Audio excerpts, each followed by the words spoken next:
Ever wished you could just know what your subscribers are thinking?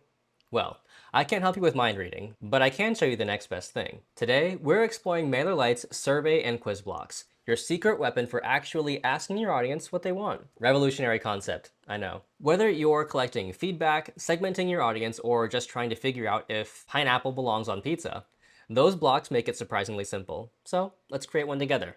From your MailerLite dashboard, we're going to click over to Campaigns in the left sidebar, and then we will click Create Campaign. And we're going to go with a regular campaign for this demo. All right, let's go ahead and quickly fill in the campaign details. But if you want to know more information about how to go through this campaign setup, check out the link in the description below. All right, and then for content, we are going to start from scratch in the drag and drop editor. All right, now in the left sidebar, let's go ahead and go down to the special section. And then you see that survey and quiz block over at the top. There's a survey block over here and then the quiz block. Let's go ahead and start with the survey block and drag that into the email. All right, then we'll click into the block to start customizing. And then over in the right sidebar, you can see a dropdown that says intro. Generally, you want to have an intro and an outro for your survey. With the actual information gathering content is going to go in between those. This intro is the first part of the survey that your subscribers are going to see. And if you click on this pencil icon, it's the edit icon, that'll let us go ahead and customize the title and subtitle. Let's go ahead and put in what type of content would you like to see more of.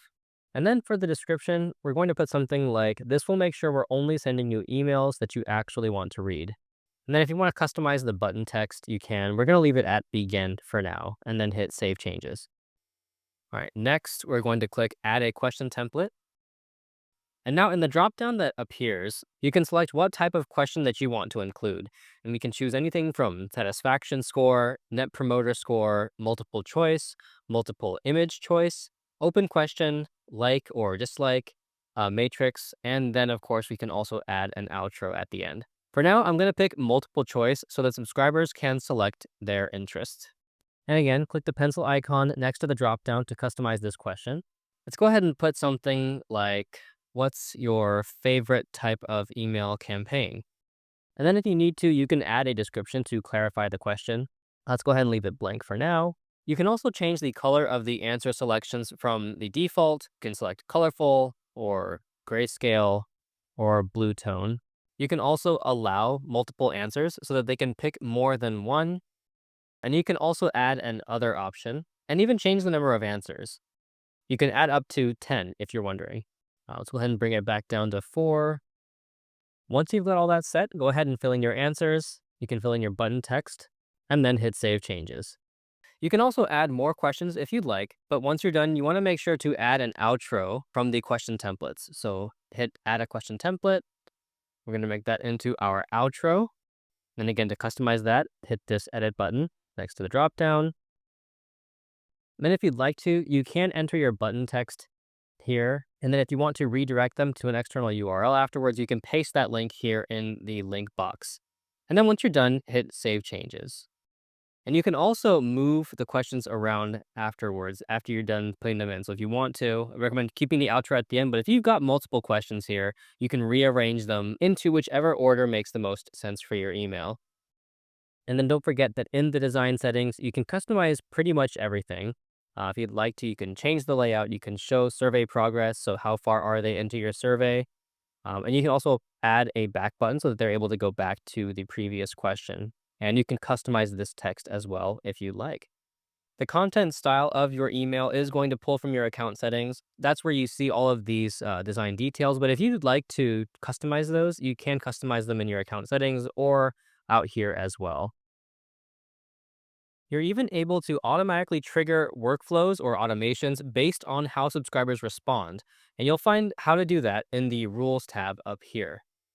So let's go ahead and click Add a Rule.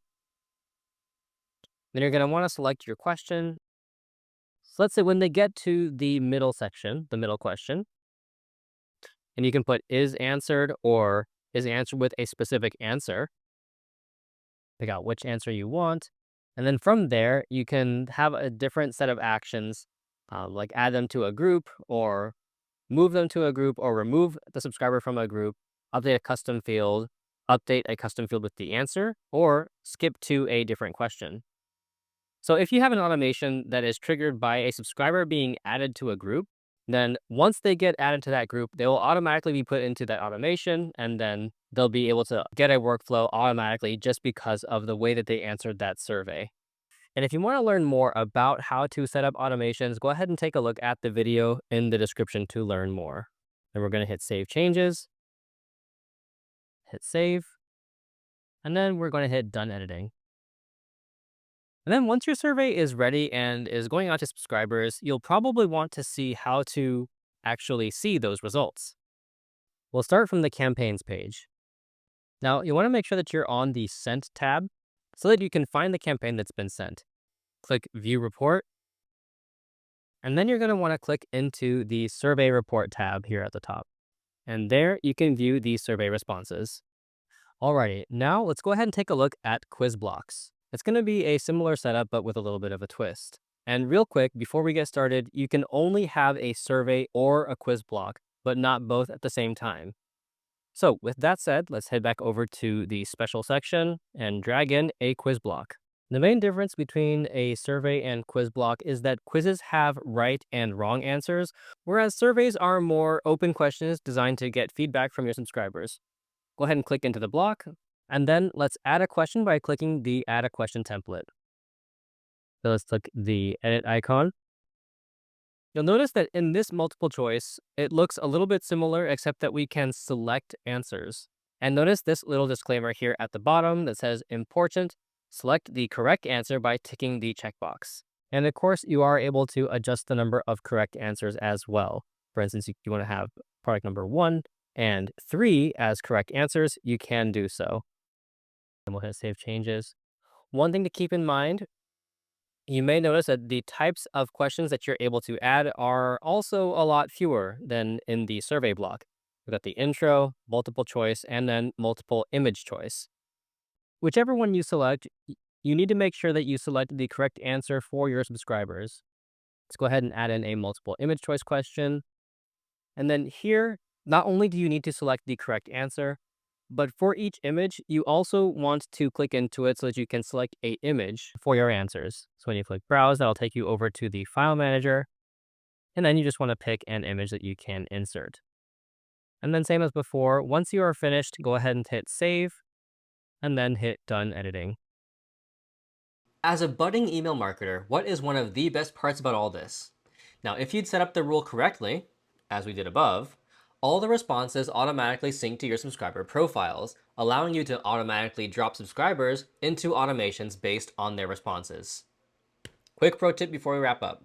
Use conditional logic in your automations to send different follow-ups based on survey answers. Someone says they love video content, automatically send them your video newsletter. It's like having a personal assistant who actually listens, or only listens. Alrighty, confession time. I surveyed my YouTube analytics, and apparently about 90% of you are watching these tutorials without subscribing. You're like email marketing ninjas. Silent, but effective. So here's my question. Would you either click subscribe now, or click subscribe now? Multiple choice, both answers are right. And if you're still manually creating Google Forms and copying responses into spreadsheets, there is a completely free MailerLite trial waiting in the description below. Check it out. Your subscribers want to talk to you. Maybe it's time to let them. And thanks for watching. And remember, the best marketers don't guess what their audience wants. They just ask.